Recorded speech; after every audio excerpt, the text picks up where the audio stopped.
What's up, everybody? Welcome to a Monday, January 25th edition of the Ysn Power Hour. DJ Yoakley with you. Ty, sorry I had to mute you. You were already causing a ruckus here at the studio with a little bit of feedback. DJ Yoakley here. Ty Bartel there. We got Paul Munson. Right in prison. Paul, why are you frozen for a second? You look like Bill Murray in that one movie. I can't remember what movie it is. It'll come Groundhog's Day. Ghostbusters. Max Solo down at the bottom, and we've got Quinn Pushkar in his YSN Power Hour hoodie, repping it. Attaboy. Brought to you, of course, by the Buckeye Shirt Company. It took me a second to remember that. So I'll put when we have a break here, I'll put the link in the comments so you too can go out and get your Buckeye Shirt Company YSN Power Hour hoodie. Guys, you know what it is today? National Opposite Day. We did this all the time when we were little kids, right? So you'd say one thing and you'd mean the opposite because it was opposite day. Here we go already. I really like this cough. Yeah. Opposite day. So what is one thing you would say on opposite day that would drive somebody nuts? Ty, you're first. Oh man. Jeez, that throws me on the spot. I mean, for me personally, you could just say that I love the MLB Players Union, and I absolutely love how they can control these teams, and small market teams are just, I don't know, effed over, I guess, if I'm going to censor myself. I love it. I love when big market teams get to thrive in baseball. I love it. Are you mad about the Yankees right now? Is that what you're mad about? Oh, no, not at all. I love them, actually.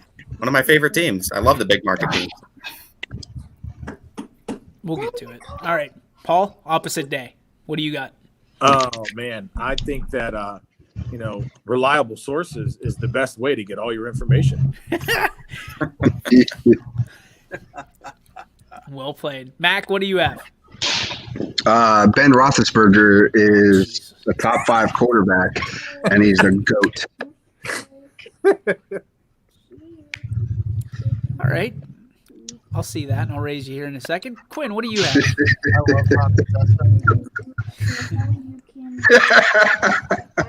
Can you turn your mic up? It's all the way up. I just don't have it close to my mouth. There you go. I don't want to put my mouth anything near what Potesta talks into. Yet, you do. I love Ron. You do love Ron. I don't think that's an opposite day thing. I think you actually love Ron Potesta. No. Mine is I love when people talk about their teams that already lost in the playoffs and how they would do better than a team that's still in the playoffs. That's my favorite thing to see. Love it. Without finding the sun. Love it. We lost, Browns Nation. Get over it. You saw it too then. You saw it on your timeline as well. Yeah, it's just stupid. It's similar to like Potesta today saying, "Hey, the Browns we're gonna go trade for Nick Chubb." Like that's a dumbass statement. Here you go. Quinn was here for that. He saw the whole thing transpire. And listen, God bless Ron. He came in a really good mood, better than I thought it would be. But he literally said that if I was the Bills GM, I'd be calling the Browns right now, and we'd be talking about getting Nick Chubb for the third. Paul, I'm muting you. Talking about getting Nick Chubb for the 30th pick in the draft. Can we talk about how stupid that is? Maybe throwing a Stephon Diggs in there, and then maybe some picks, and then the trade starts making sense. Listen, we're not trade. You don't have the value for what Nick Chubb is to our offense is not worth a first-round pick from the Bills. Period. It's just not. There's not a player that at that position that equals value to the Browns, and the Browns are happy with Nick Chubb, so it's not like they're looking to trade away. You're going to have to maybe Kareem Hunt. You could get that deal for because. At this point, you're going to have to overvalue it, right? Like the Browns aren't just going to go ahead and say, why do we don't have to get rid of either one of these guys. They're both under contract. They're going to re-sign Nick Chubb in the offseason to an extended deal. If they don't, they're stupid, but we're imagining they will. The guy doesn't do anything but show up to work and put the hat on and go to work and keep his nose down. Billy, I still stand by this when I say, why would you trade if you're Cleveland? Why would you trade anybody to someone you're going to see in the playoffs? Right? I'll unmute. Well, probably just for value. I mean, if you could get a value, would you trade? A lot of Browns fans right now would trade Odell for a first and a third right now to anybody. You know what I mean? So if you could do that to Cincinnati, would you do it? Yeah. A lot of people would say yes. I'm still old school. Cincinnati's different than Buffalo. Buffalo, you're going to see in the playoffs for the next 5 years. Even to any team that's in the playoffs. Yeah. A lot of people want it just as long as they get value back in return. I think they won the deal, right? As long as they win the deal, they'll feel okay about it. It doesn't matter who they go to. Unless it's the quarterback. If you traded OBJ to Kansas City for pick 31 or 32, you're good with that. Again, I would not be okay with that. I'm still that old school mindset, but a lot of Browns fans would be okay with that. Quinn, I personally think OBJ should not go anywhere. I don't know. Paul, do you have a take on this? I mean, it's always tough. I mean, obviously, you don't want to trade within your division because then you're going to see that person twice, right? Which is tough. I mean, for Buffalo, I mean, it doesn't sound like the deal looks stupid on paper. I mean, it would never happen. It would never happen. No. I mean, it was just like that was god awful. But I mean, there's no reason for him to go there or to leave because I'm sorry, just because just because the Buffalo went one more step further than the Browns did, doesn't mean that they're that much better. I think honestly, Cleveland's they're on the right track. They got all the parts that they need. They got running backs, they got a good quarterback, they got some receivers, a good tight end. Like you're moving in the direction you need to. Look at all the check boxes that you marked this year that haven't been checked for, I don't know, 20 years? So 1994. Why would you start moving some of those pieces around? Keep everything where you need it to be. You get OBJ back, which some people think is going to be a good thing. I think it was better that he wasn't there this year because I think they were able to spread the ball around a little bit more and not have to worry about a superstar complaining. I will say this with OBJ because first off, talent wins in the NFL more times than not. Okay, not all the time, but talent wins in the NFL more than not. So when you watch that Kansas City game, our receivers had a hard time getting open. Okay, when you have a talent who could stretch the field, and we don't have that guy on the Browns, OBJ is that guy, that vertical threat. Plus, he's shifty and can get off of a guy that's man-to-man press. We didn't have any of those guys at receiver. That's honestly, what I'd use OBJ for in a game like that, he'd be a decoy. He'd be a decoy because I'd let him go get double teamed, let him go do that, and leave other guys to get open. But the bad thing is when you have a superstar like that, he's going to get pissed and say, why am I not getting the touches? Why am I not getting the ball? Get me the ball, get me the ball. Well, you know what? If you're a team player, how about you let everybody else get those touches? You've never heard OBJ come out in any media form complaining about not getting touches. All you heard was the media stirring this shit up. That was what you heard. You never heard OBJ never once came out and said, I need the ball, not like Keyshawn John. Give me the damn ball. You hear from Stephon Diggs did it, and he got traded out, right? But you never heard that from OBJ. He said only thing OBJ has ever said is, I got to do better, we got to do better, period. That was all he said. That is a good point Billy Mack makes. I mean, it is more or less the media trying to make a story that isn't really there. It's not like the Antonio Brown where he like OBJ. I mean, Billy makes a good point. I don't recall OBJ actually saying anything about not getting the touches that he wants and not getting passes thrown his way.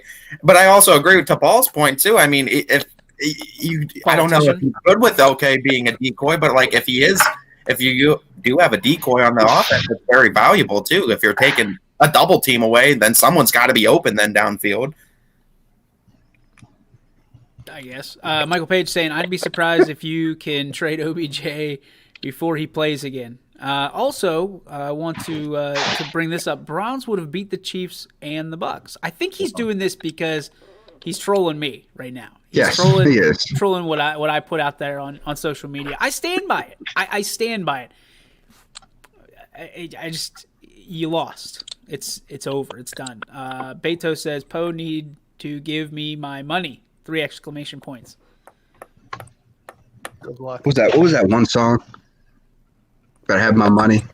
Blank better have my money. Yeah. It was Rihanna, wasn't it? Yeah. Yeah, and we're well. You're the DJ, Paul, so I you was better thi- be able to. I was thinking of Old Dirty Bastard, ODB. Hey, Yeah. let's Baby, keep in I mind. got Keep your in mind, money. our friends over at WFMJ were kind enough to share this, so let's keep it a little bit more PG-13. Okay. Right, ODB. How about that? Steve wants to know, where does Stafford end up? I've got Colts. a thought. Yes, there it is. I think he ends up in the Colts, and I think the Colts automatically are launched into the stratosphere for the second best AFC team. Yeah, I was originally when this came out, I was thinking either Indianapolis. I also thought maybe New England, but I think New England really has their sights set on Carson Wentz right now. I don't see them going off of that. I think they like Carson Wentz and what they can trade to get him, because I don't think his value is going to be that high, and I think they like the upside that he can. New England, it doesn't matter. New England has no talent on offense. Zero talent on offense. It doesn't matter what quarterback goes over there. But what I- does If you're I- a I quarterback, stand- I do I'm- not want to go over there. I'm going to tell you, one quarterback goes over there and changes that franchise, and he also wears number 12. Aaron Rodgers. That's a good thing too. I mean, would love being there. I mean, when are they going to implement him? I mean, but what does Indy give up for Stafford? What do they Second have? and fifth. Yeah, like what? Anything I mean, they they've want. already it's already out. Like that's it screws the lines because they've already decided to part ways. So Yeah, they lost all their leverage, but they Yeah. also listen in this deal. I believe Detroit is willing to give up Jeff Bezos as a fan. So it's a perfect scenario because he's you going to come in wearing a Colts uniform to YSN. you got Pat McAfee, who's the former punter for the Colts, and now Jeff can jump on that bandwagon. Well, Paul's gone. I think the Colts are the best fit. It makes the most amount of sense. He's got a $31 million cap hit on him, so they have that cap to share. So Look at this. Paige says Rodgers isn't going anywhere. Did anybody see the quote today from Aaron Rodgers saying there's a lot of people, including myself, that might not play here next year? yeah, he says it's uncertain, right? Didn't he say something about being Uncertain, I'm uncertain about my future?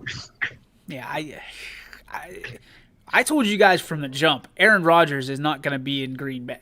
This is his year to prove himself, to prove his worth, and he's going to move on. He's going to ask for a trade or something like that. I think that, of course you would do that, Jeff. Of course you would do that.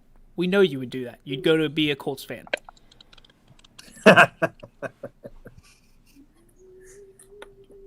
I hate him sometimes. I do. But I love Also, him. if they can, I also heard the Cowboys is a fit. They got to figure out cap space, but For who? getting rid of for who I don't know. I heard some grumblings on the internet of the Cowboys. But anytime there's a marquee player out there, the Cowboys are first to go. Yeah. Here, but that would mean not having Dak again. Dak's a true free agent, so they're gonna franchise tag him again or figure his situation out. $40 million cap hit. Who are we talking about? Rodgers or Stafford? I think that's Rodgers.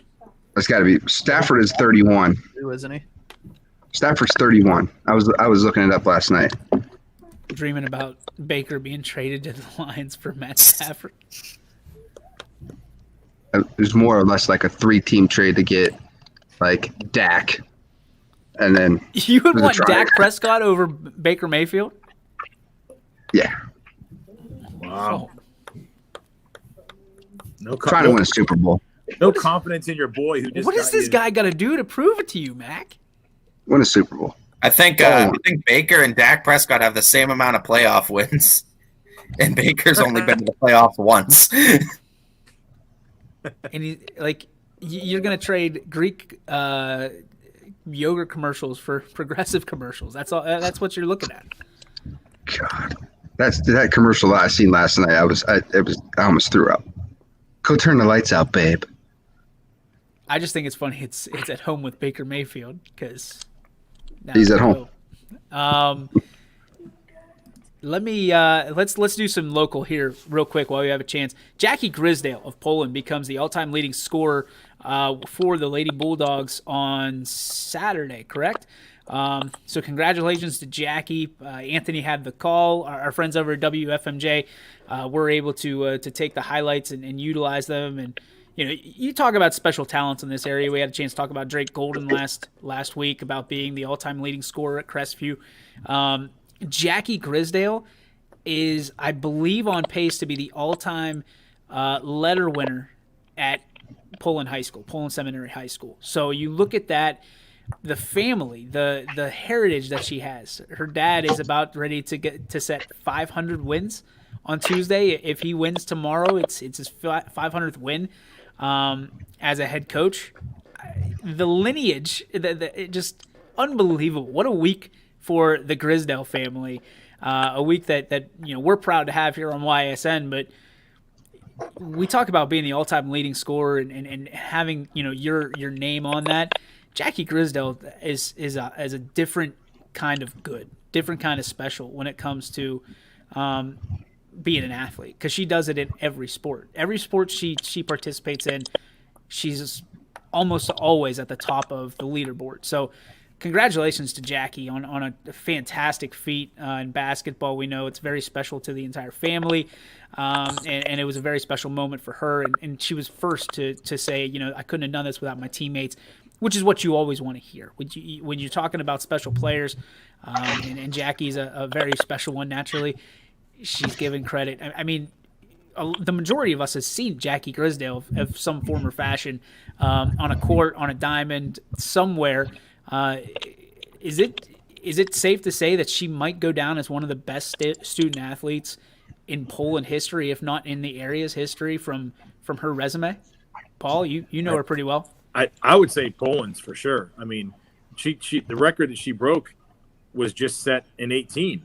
So, I mean, it didn't last very long. And the thing is, you think about, she still has the whole second half, but the back end of the season and the playoffs to really put that benchmark really high for the next person to come along and try to break that record, I mean, and to leave as one of the all-time letter winners, I mean, that's impressive as well, because really think about it. I mean, the way it used to be set up was, the most you could probably get if you were a stud freshman and played 3 sports would be 12, but now, I mean, you've got kids. I mean, there was a kid not long ago here left with 14, and I mean, that's just impressive to be able to, get double-digit letters, let alone, get up there in 12, 13, 14 letters that you could possibly get. So, I mean, it's impressive.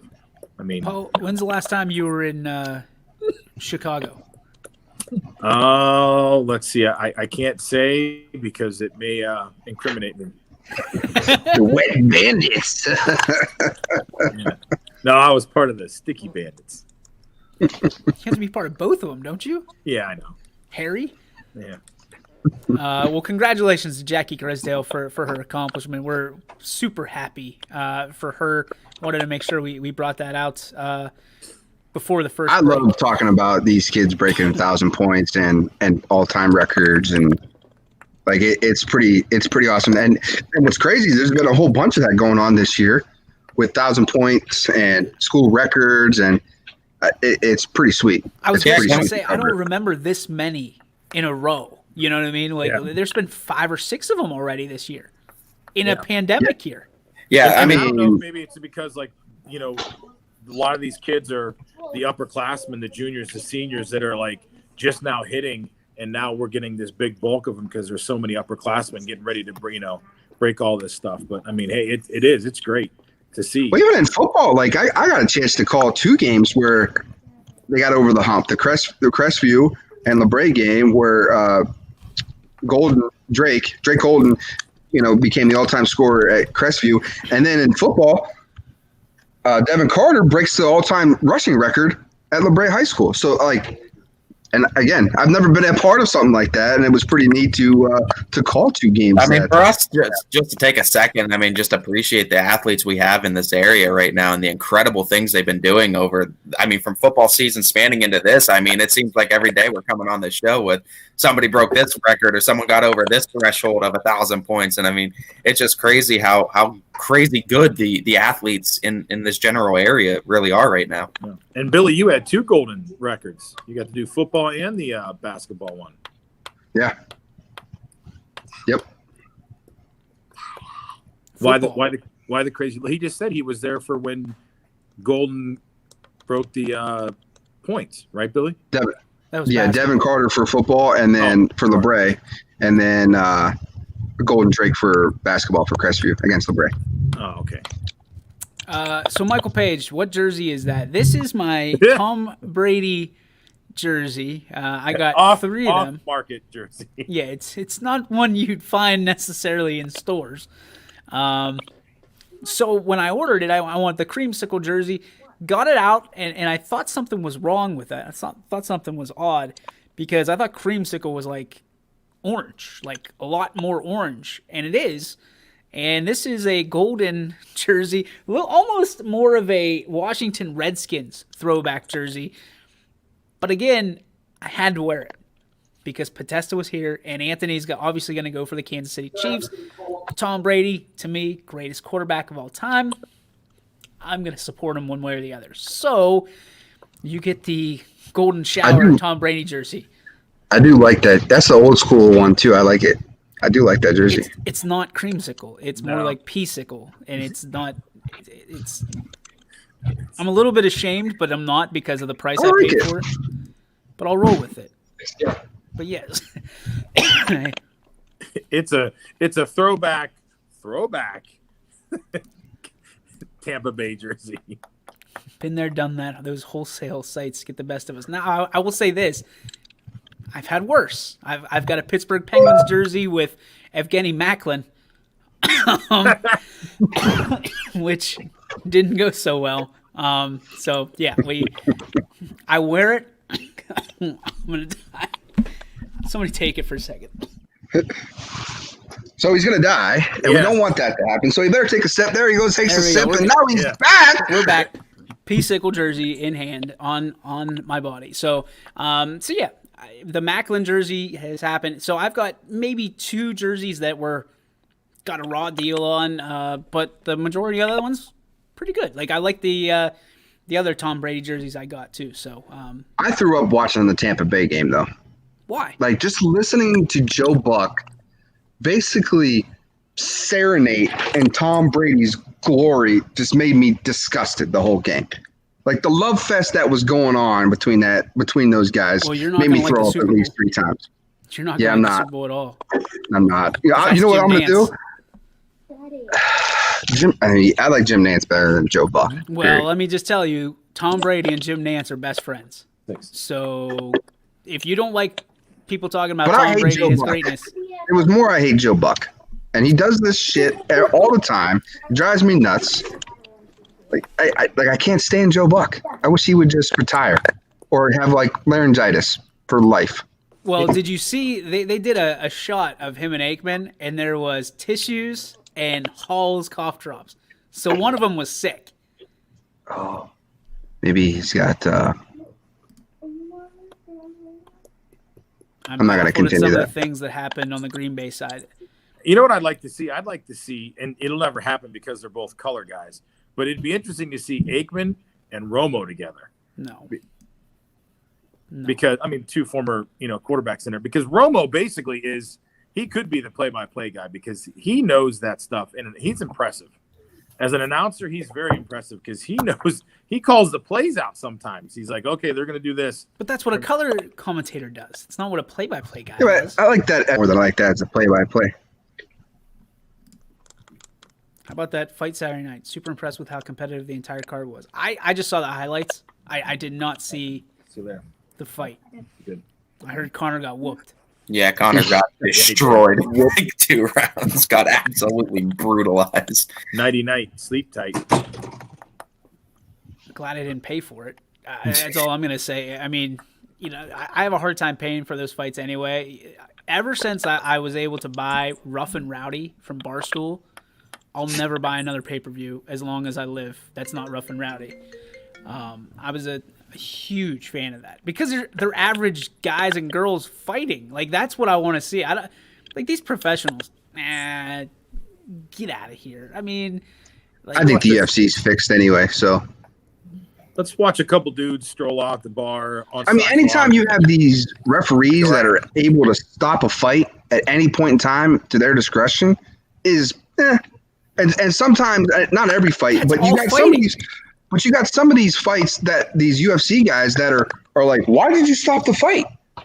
Like, I'm fine. There's nothing wrong. I didn't get knocked. You've seen all the controversy with some of these referees stopping these fights too early. I can't get behind. But these referees sometimes save these guys' lives because they're fighters, and of course they're going to say, "I was fine. I was fine." Like they know what they signed up for. Yeah. Well, then sometimes you see these guys get knocked out and they go to the mat, and here comes a dude jumping on, and he's just wailing on him before the ref even gets there. It's like, dude, he's out cold before he hits the mat. Like, it's over. It's okay. And then they get like another good 3 or 4 punches in there before the dude comes and tackles him. Mardell, we're gonna do the same deal with you that we did with Tristan. If you're on Rough and Rowdy, we will supply your trunks with YSN all over them. We will sponsor you to be on Rough and Rowdy. So that way the YSN brand's out there, you're represented, no cost to you, and we'll get you to be a sponsored fighter for YSN. Fair enough? I think we can get something like that. But you better win or else we're pulling our contract real quick. It's a one-fight contract. It's a one-fight contract. And I forget what the one guy's name was, Trash Man or Trash Boy or whatever, Raccoon Boy. Nah, Trash Guy's the guy that comes here. That's your friend. That is my friend. I like him. That would be a hell of a fight, you and Trash Guy. I'd take him. He's huge. He's like the East Palestine version of Arnold He dresses Schwarzenegger. up like freaking Kobe Bryant. I could take him. I don't know, Quinn. I don't know if you can even win Full the fight. jersey, shorts, in the 5. headband. Come on. I think Quinn's a lover, not a fighter. No. Quinn's an eater. Yeah. All right, The eater of souls. Mardell's in. Well, no, it's not a thing right now, Paige. It's COVID. You can't do that stuff. They need to make money from Rough and Rowdy. They're not gonna just put it out there. Raccoon Boy. Didn't they just do a Rough and Rowdy like 2 months ago? Did they? I thought they did in West Virginia. They don't care. That's where it all started. No, they don't care. West Virginia, there's no rules. Well, the funny thing was West Virginia was one of the best states, like with the lowest COVID breakouts because all their trailers are 70 feet away from each other. Yeah, I mean, they're out in the middle of nowhere, playing banjos. So there's like nobody around to catch it. So Raccoon Boy fought my coworker on Rough and Rowdy. You got to say that in your Irish voice. In your Raccoon Irish Boy voice. fought me coworker on Rough and Rowdy. It's a bloody slobberknocker. Stop, Paul. With that hat, you just look stupid. All right, we're going to take a break. We come back. Still a lot to talk about. Talking about Tampa Bay. Talking about Kansas City. Who is going to win Super Bowl 55? Get the way too early picks from us here at the Power Hour. And we're also going to talk a little bit more about who would win a Rough and Rowdy between anybody on the Power Hour and maybe anybody that watches the Power Hour. I'm still going to take Kate over Billy in one round. We'll have all that and more right here on the YSN Power Hour, brought to you in part by Stand By. Here we go. K-Squared Marketing. Our friends over at K-Squared Marketing. Make sure that the sales and advertising. Yeah, Paul. Nice try. I see you trying to get out of there. Our friends over at K-Squared Marketing, Kelsey and Colin, make sure that all our sales are on the rise. We owe everything we have to K-Squared Marketing and the girls there. They will be on the show this week, supposedly. So we're excited to have them supposed to be on last week. They were. So there was a little bit of issue. No, I'll tell you what. It's next week because I think Kelsey's moving. So when she's all squared away, no pun intended, she'll be on the show with Colin, and we'll talk a little bit K-Squared Marketing. I might have to do my hair that day. Yeah, me too. Back after this on the YSN Power Hour, brought to you, of course, by our friends over at G. Burbick Farms. Hello, I'm Greg Burbick with G. Burbick Farms. For the last 100 years, my family has farmed in Columbiana and Mahoning counties. I began raising cattle in 1996 with the goal of providing a better product for you and your family on the dinner table. Our grass-fed and grain-supplemented Black Angus beef are raised with no hormones, steroids, or antibiotics. We're known for our hometown-friendly service and incredible tasting products. We're locally owned and have customers across the tri-state area. Our products go from our farm to your family. Stop by our farm on New Buffalo Road or visit us on the web at gburbickfarms.com. Don't forget to like us on Facebook. G. Burbick Farms, it just tastes better.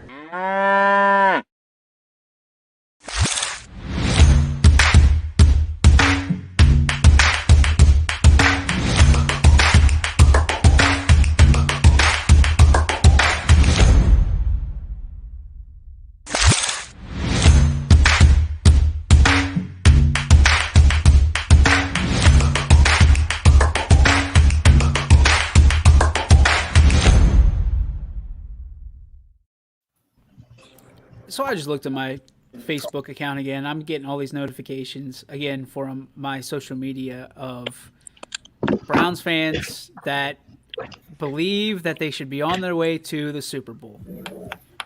Can we just talk about this for just a split second? Let's talk to the Browns fans first. Quinn, should the Browns be on their way to the Super Bowl? No, they lost. Done. Okay.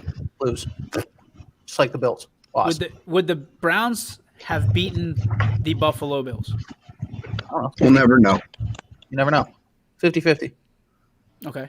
I'd say yes, just so Poe cannot give a 30th pick in the draft for Chubb. So, Mac, do you think the Browns would have beaten the Bills if they wouldn't have had the helmet-to-helmet flag or would have had the helmet-to-helmet flag that was, oh, by the way, still in the first half? Listen, can we be fair about this? Let's be fair. Right? We lost to a backup quarterback and didn't score any points.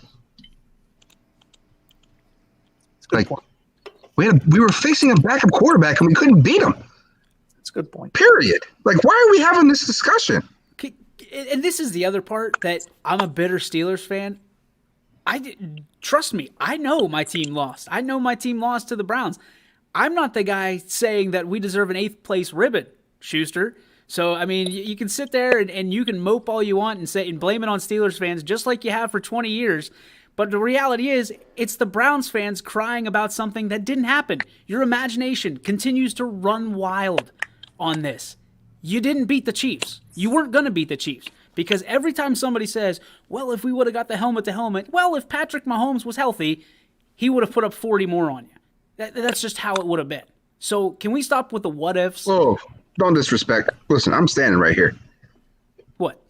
You're not going to say Mahomes was going to put up 40 on us. He would have put up 40 on you. No, stop. He would have. We lost. Like, period. the final Move on. score wouldn't have been 40. Or do you think 40 more would have been on there? I think he would have put up 40. Total.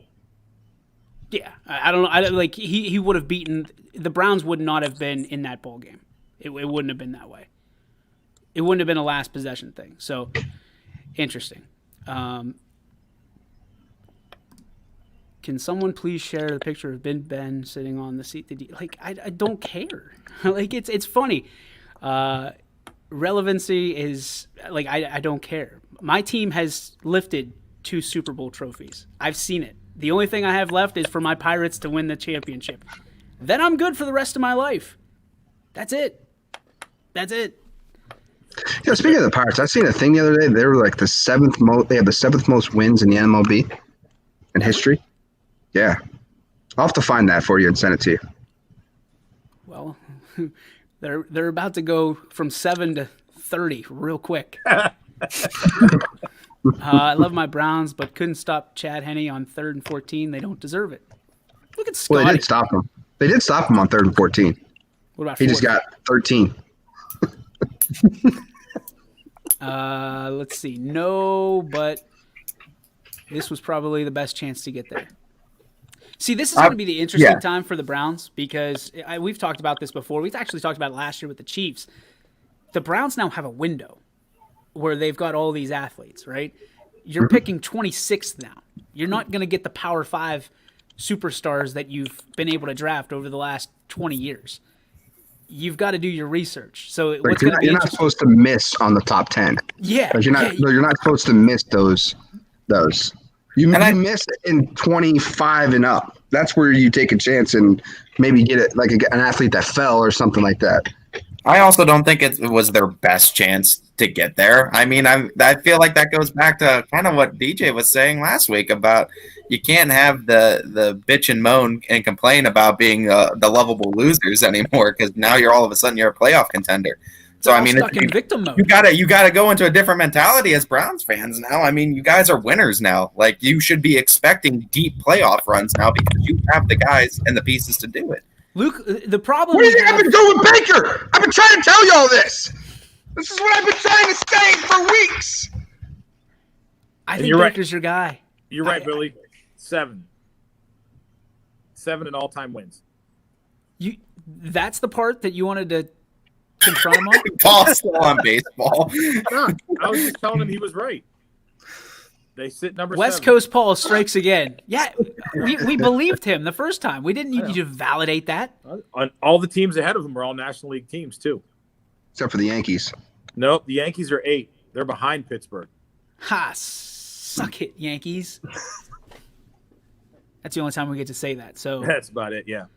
Reds, Braves, Cardinals, Cubs, Dodgers, and Giants. did you want to give a source on this? Do you want to I cite think your he's source? got so many championships, though. Yeah. Do you want to cite your source? So My source was MLB.com. Good source. Yep. I trust them. They're good. Good source. All right, let's talk about the Tampa Bay Buccaneers. Let's talk about the Green Bay Packers. Let's talk about that game yesterday. I thought it was a great game. I thought it was a great game. TB played out of his mind in the first half, throwing dimes, and the second half, He was throwing up ducks. yeah.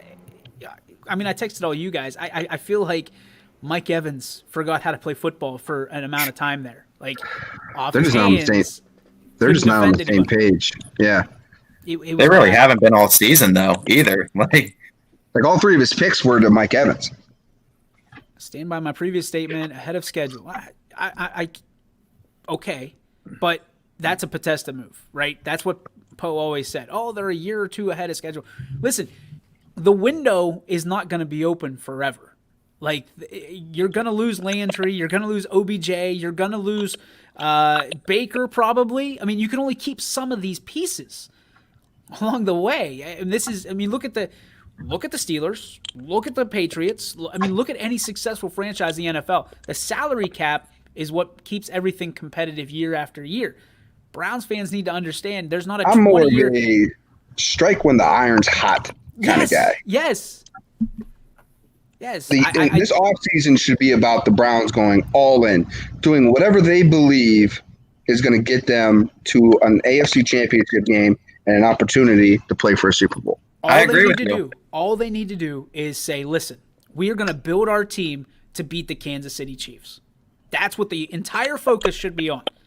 Because if you can beat the Chiefs, 5 defensive backs and play 13 guys. Very fast defensive backs that can keep up with Tyreek Hill, and you need some big linebackers that can stop Travis Kelce. Or just go get a guy that knows jiu-jitsu and choke out everybody next time instead of just the quarterback. Take the penalty, because you know what? You get enough of those penalties, they offset. That's true. That was wild. That was wild. Kevin King, MVP. Okay. I mean, I'm with you. I mean, he had a great game. Tom Brady. If you would have turned the TV off at halftime and somebody would have told you Tampa Bay won that game, you're going to say what? Tom Brady. By how much? Yeah, killed people. Yeah. Iron will still be hot next year. Most cap space in football plus $30 million. I agree. That's why they need to strike now. Like what Billy Mack's saying. I thought the Jets had the most cap. Paul? I'll get into it. They're up there. I know the Jets are up there. Jacksonville's up there. Are they not? Yeah, Jacksonville. Jacksonville had some penalties, though. The penalty caps for one of the trades that they had. Mm-hmm. I need Paul's daughters to draw the red M on his hand from when he grabbed the hot McAllister front door. But it also stands for Munson, so he would do it. That's perfect for you. I need that next up, Paul.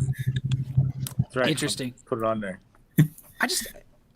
I'm not a salty Steelers fan. Like, you guys know me better than most, right? Have I said anything about the Steelers? Anything? No, I think you got it all out of your system when they lost. So They were not good at the end of the year. They just weren't. They just were not. I mean, I think you were pretty straightforward when they lost too. I mean, you basically just said, Browns won is what it is. I mean, hindsight's always 20/20, and I mean that's my problem with any NFL fan. Like, if you lost, it is what it is. Like, move on. I also know the cap's coming down, I think, $8 million from where it's at this year. So it's going to be interesting to see some of these guys who are expecting a payday. Not so fast. I don't think they're going to get big paydays this year. These crazy quarterback deals and some of these crazy deals that some of these guys are getting, they're not going to get. 51 mil according to PFF when you include the carryover. Pro So Football Focus. That's what that is. Yeah, I don't. I'm terrible with like how to read this because it says the NFL team salary cap tracker for 2021. It says Jacksonville's at 1. It says they have 70 million in cap space. I swore I heard that because that's one of the reasons Urban Meyer liked the situation. Yeah, Jets are 2 with 62. Colts have 61. Oh my gosh. Patriots 31 is going on the books for the quarterback. Patriots are 50. I knew the Pats Cincinnati's had a high one 34. too. Tampa Bay's got 29. Whoa. Naturally. Chargers, Miami, Washington, Baltimore, 49ers, and then the Browns. It says the Browns only have 12 million. Honestly, I don't understand the carryover part. Yeah. It sounds good though. Yeah. Plus the cap's moving down, so we'll see. Where the hell did our banner go? By the way. There we go. Back up. Special thanks to our sponsors since we shorted them about 15 minutes. Bear Brothers, WRS Insurance Solutions, Joe Dickey Electric, our friends over at WFMJ, Channel 21, and of course, G. Burbick Farms. All right, guys. It just tastes better. I'm trying to think of the question I was going to ask. Second game. Naturally, it was a good game. Buffalo, Kansas City. What were you impressed with Kansas City? What were you, I don't even want to say frustrated because the majority of us were rooting for Kansas City in that situation. What went wrong for Buffalo? Quinn, you haven't talked a whole lot. We'll go to you first. What went wrong for Buffalo? Everything, because they lost. I don't know. Kansas City better and they lost. They stink. Next. They were up 9-0. Woo! That doesn't matter when it comes to Patrick Mahomes. Nope. Though. Chiefs. No, it doesn't matter what your lead is. No. What went wrong for Buffalo? Travis Kelce. Travis Kelce just killed them. He's a man amongst boys. I mean, he really I is. understand. I mean, DJ, you hit on it yesterday too. It's like, how do you leave a guy like that wide open? Like when he scored that one touchdown, it's like, it's either Hill, the running back, or Kelce. That's the 3 main guys who are going to get the ball.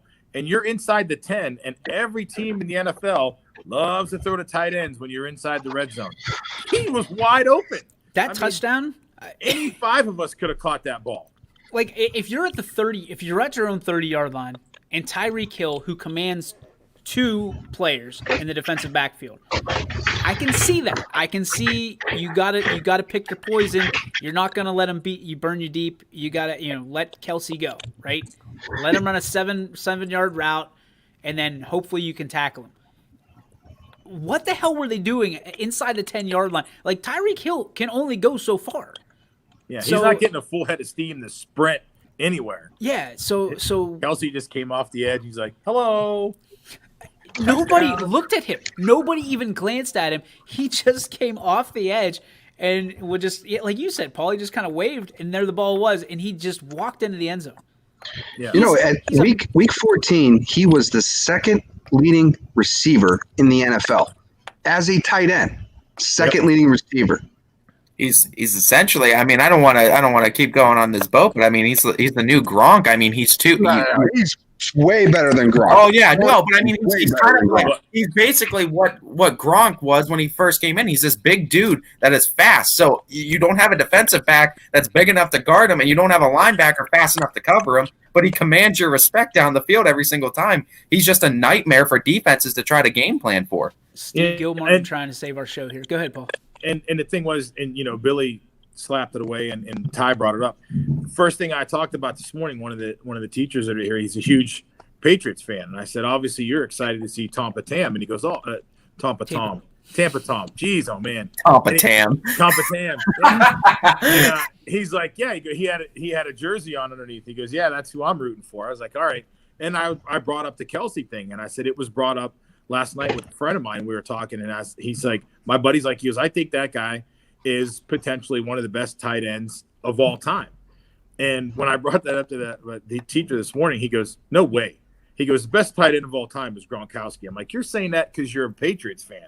He goes, no, nobody could stop him. He was the best blocker. He was this, he was that. And I'm like, I will say I agree with the blocking aspect of it. If you're talking pure receiver wise, tight end, Kelsey's probably got it. He's probably got you. But he's better. He runs better routes. He's got better hands. He's better at the receiving aspect of it. I wouldn't say he's got better hands. I mean, I don't know in my years, right? With the Patriots and nobody could stop him. Nobody could stop him. And he made some unbelievable catches, and he was a man amongst boys. He was stiff-arming people. He was running over people, jumping over people. But he also could block, and he would do that. I've never seen the tape of Travis Kelce being an excellent blocker. And I'm not saying he's not. I've just never seen the tape of him, taking out a linebacker in order to get his running back an extra 3 or 4 yards. Never seen it. You just see him in all these touchdowns, which is what? If that's his job, it's a completely different job description than Rob Gronkowski. Yeah. But Gronkowski's still doing his thing down in Tampa. So it's going to be interesting to see the two match up here in the Super Bowl, because there's a lot of similarities, but I think that. And he's from Cleveland, so you gotta like Travis. Okay. But Gronkowski doesn't get that much play. They throw to that other tight end a lot. Well, Gronkowski's from Pittsburgh, so there's that. All right. Let's go SOS here. Save our show. Steve Gilmartin says, who does everyone think the best high school basketball team is in the area right now? Boys or girls? McDonald, Cheney, Harding girls? What happened to Lisbon? Quinn, we'll start with you. What happened to Lisbon? It was just one of those games. We didn't play well. We lost. One of those games that happens in the regular season sometimes, and just hit us Friday against Valley Christian. Valley Christian played a good game, and they're a very solid team. They shot the ball well and executed their stuff, played defense, and we didn't. Are you allowed to say who you think the best team in the area is? I don't really care. I'm going to. Yeah. Okay, go ahead. Boys-wise, it's tough to go against McDonald, but I'm going to go Strother. Ooh. By far the best basketball team I've seen this year. Wow, that's a great It'll be pick. on the boys' side. Ty, you've seen a lot of basketball. We'll go boys first, and then we'll go girls, because I think there's a lot more arguments around girls. For me, oh man, that's tough. Out of all the basketball, I've seen a lot of boys basketball teams too this year.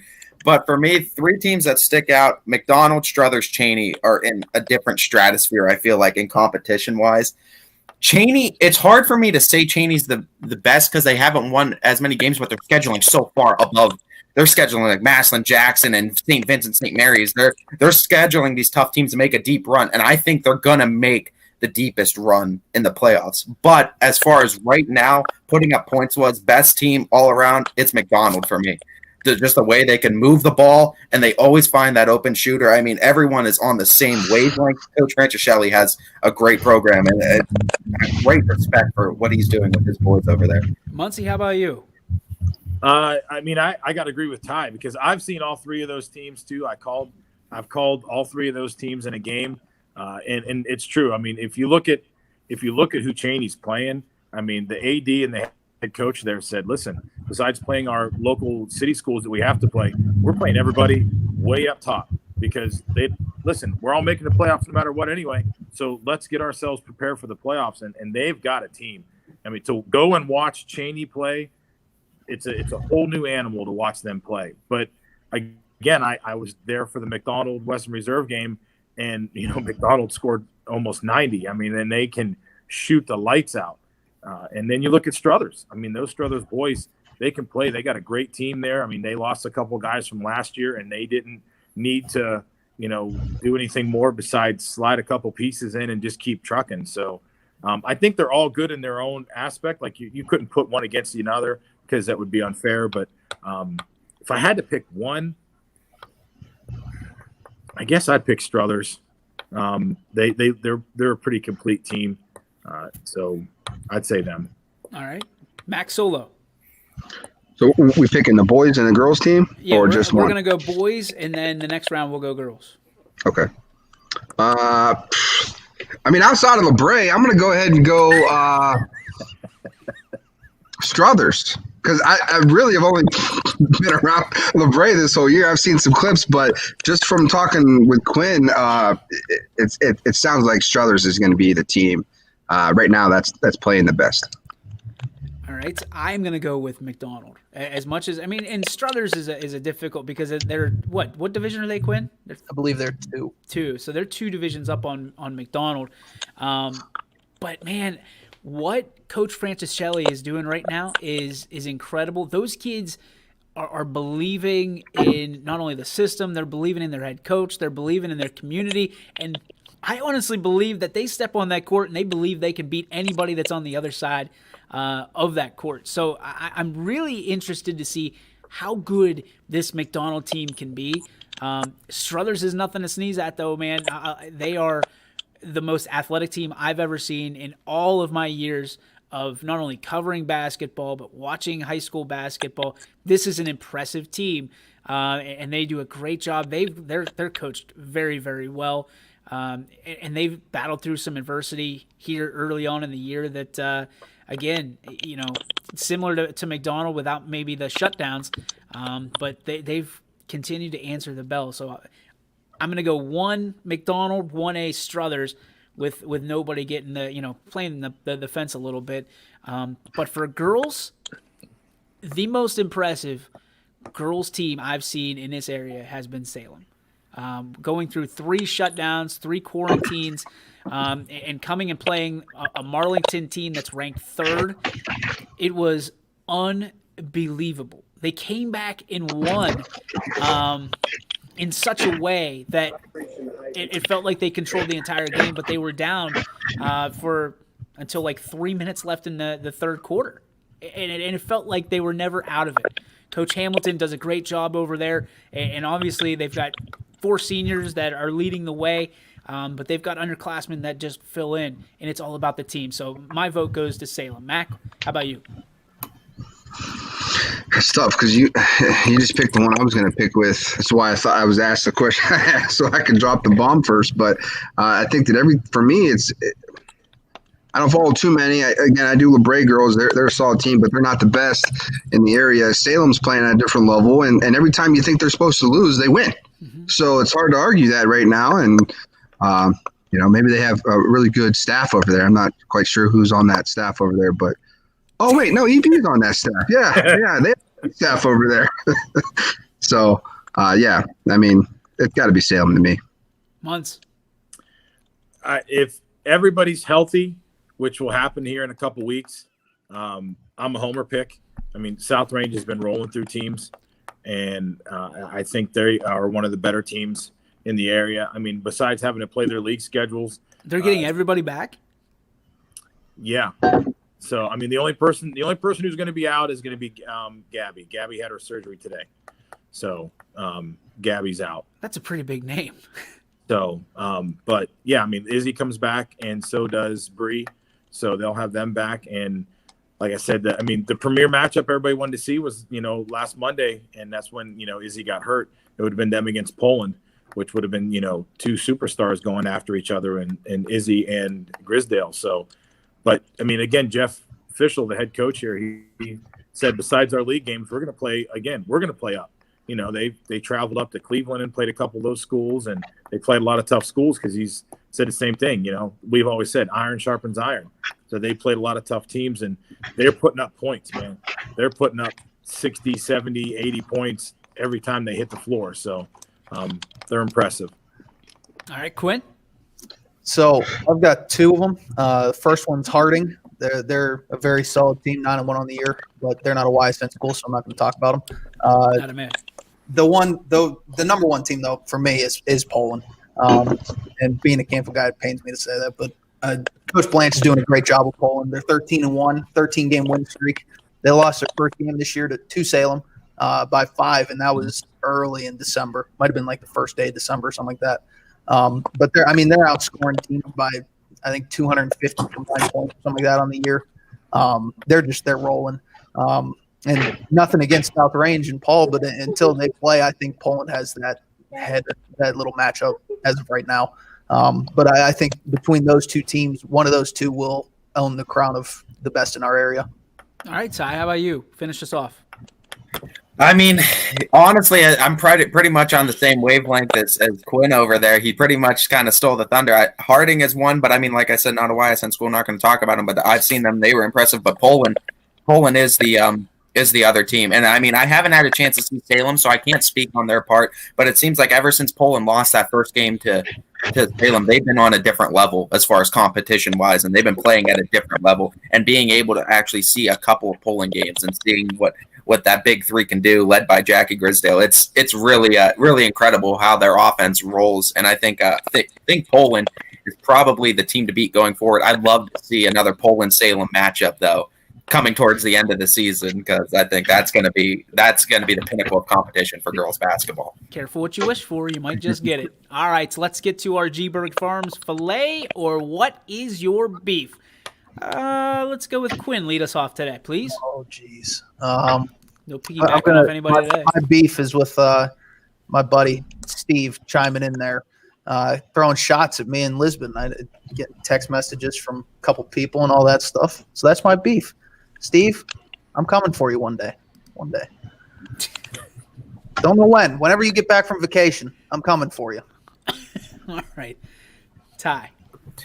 I'll go filet, and let me just shout out those schools that played this past Saturday at Rocket Mortgage Fieldhouse. We had those two games. I mean, Campbell and Girard. It was a game of teams that are rebuilding, but both, I mean, went into overtime, left it all out on that court. It was a great game all the way around. And then, of course, Cheney battling Massillon Jackson. They suffered that 3-point defeat. But, I mean, first time I got to see Cheney boys basketball team in person, and it was just incredible how quickly that team can put up points in a span of just seconds. They were down, I believe it was at 7 at one point, and then in 5 seconds it was 2. And this was all with under a minute left in the game. The team can put up points incredibly. So I guess, my filet is just the incredible basketball teams we have in this area and being able to witness it. What was that experience like at the Rock? It was really cool too. Just being able to get that view too. It almost looked like the usual NBA view of just panning back and forth and seeing that. I think it was cool. But I told Paul too when he texted me, I can't even imagine what those kids were feeling. Like that had to be so cool for the kids to play on that NBA like court, play on the Cavs court. And I mean, it seems like everyone brought their A game to that game. So it was fun watching both games.